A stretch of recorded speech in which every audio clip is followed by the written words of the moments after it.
भारत को दुनिया का अगला मैन्युफैक्चरिंग हब बनाने की बातें तो खूब हो रही हैं, लेकिन एक सवाल है जो सबके मन में है। आखिर यहाँ प्रोडक्शन इतना महंगा क्यों है? चलिए आज इसी सवाल के जवाब को ढूंढते हैं। देखिए, भारत दुनिया का अगला बड़ा मैन्युफैक्चरिंग हब बनने की पूरी तैयारी में है। पूरी दुनिया की नज़रें हम पर हैं और ये माना जा रहा है कि भारत में वो सारी बातें हैं जो एक ग्लोबल पावर हाउस बनने के लिए चाहिए। लेकिन इतनी बड़ी क्षमता होने के बावजूद एक चीज है जो हमें पीछे खींच रही है, वो है हमारी प्रोडक्शन की ऊंची लागत। तो आखिर ऐसा है क्यों? चलिए आज इसी की जड़ तक पहुंचते हैं। तो सबसे पहली और शायद सबसे बड़ी वजह है पैसा। असल में कई बार दिक्कतों की जड़ गलत फाइनेंशियल मैनेजमेंट में ही छिपी होती है, जो पूरे के पूरे प्रोसेस को ही महंगा बना देती है। लागत बढ़ने के पीछे 3 बड़ी फाइनेंशियल वजह हैं। पहली, मालिक अक्सर बिना किसी प्लानिंग के पैसा लगा देते हैं, जिससे पैसे का हिसाब किताब बिगड़ जाता है। दूसरी, खर्चों पर कोई एक्टिव कंट्रोल नहीं होता, जो आगे चलकर बहुत महंगा पड़ता है। और तीसरी, कच्चा माल उधार पर खरीदना, जिससे ब्याज का बोझ बढ़ता जाता है। यहाँ 2 तरीकों में जमीन आसमान का फर्क है। एक तरफ वो कंपनियां हैं जो बजट और स्ट्रैटेजी से चलती हैं, जिससे कैश फ्लो हमेशा सही रहता है। वहीं दूसरी तरफ जब मालिक खुद ही सब मैनेज करते हैं तो अक्सर कैश की कमी, पेमेंट में देरी और पैसों का गलत इस्तेमाल जैसी परेशानियां खड़ी हो जाती हैं।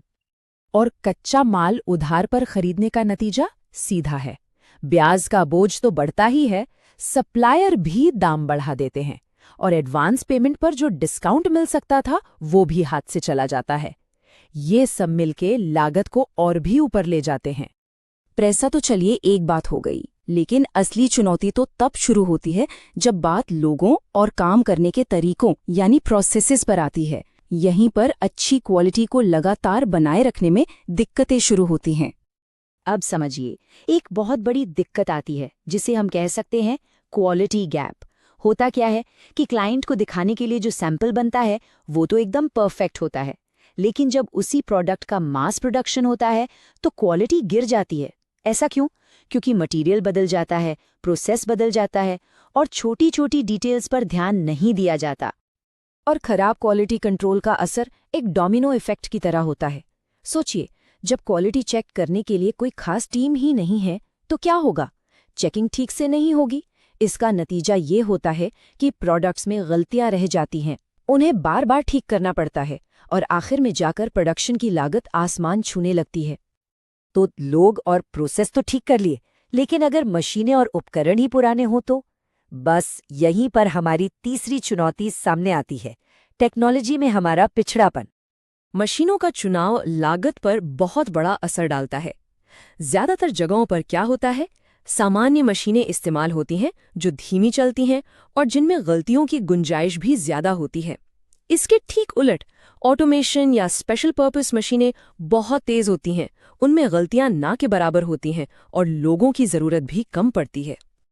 और यहाँ पर आकर पूरी कहानी साफ हो जाती है। हाँ, ये सच है कि ऑटोमेशन में शुरू में पैसा ज्यादा लगता है, लेकिन लंबे समय में ये लागत को बहुत कम कर देता है। वहीं दूसरी तरफ सिर्फ इंसानी मेहनत पर निर्भर रहने से लागत हमेशा ऊंची बनी रहती है, जिससे कंपटीशन में टिकना मुश्किल हो जाता है। लेकिन बात सिर्फ पुरानी मशीनों की नहीं है, और भी कई चीजें हैं जो हमें पीछे खींच रही हैं, जैसे कि इंडस्ट्री के लिए महंगी बिजली, सोलर पावर को अपनाने की धीमी रफ्तार और नए डिजिटल टूल्स को लेकर एक तरह का संकोच। और इन सब के बीच हमारे कॉम्पिटिटर्स जैसे चीन और वियतनाम वो तेजी से ऑटोमेशन अपनाकर आगे निकलते जा रहे हैं। तो अब तक हमने 3 अलग अलग मुद्दों पर बात की, पैसा, लोग और टेक्नोलॉजी। लेकिन असली खेल ये समझने में है कि ये तीनों समस्याएं अलग अलग नहीं हैं, ये सब एक दूसरे से गहराई से जुड़ी हुई हैं।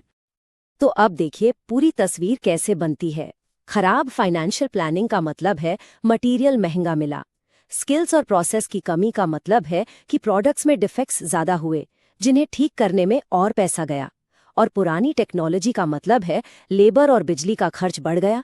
ये तीनों समस्याएं मिलकर एक ऐसा चक्र बनाती है जिससे बाहर निकलना बहुत मुश्किल हो जाता है। तो बात बिल्कुल साफ है, अगर भारत को वाकई अपनी मैन्युफैक्चरिंग का पूरा दम दिखाना है तो इन बुनियादी समस्याओं को जड़ से ठीक करना ही होगा। ग्लोबल लेवल पर कॉम्पिटिटिव बनने का यही एकमात्र रास्ता है। और अब एक बड़ा सवाल सामने आता है, अगर भारत को ग्लोबल मैन्युफैक्चरिंग लीडर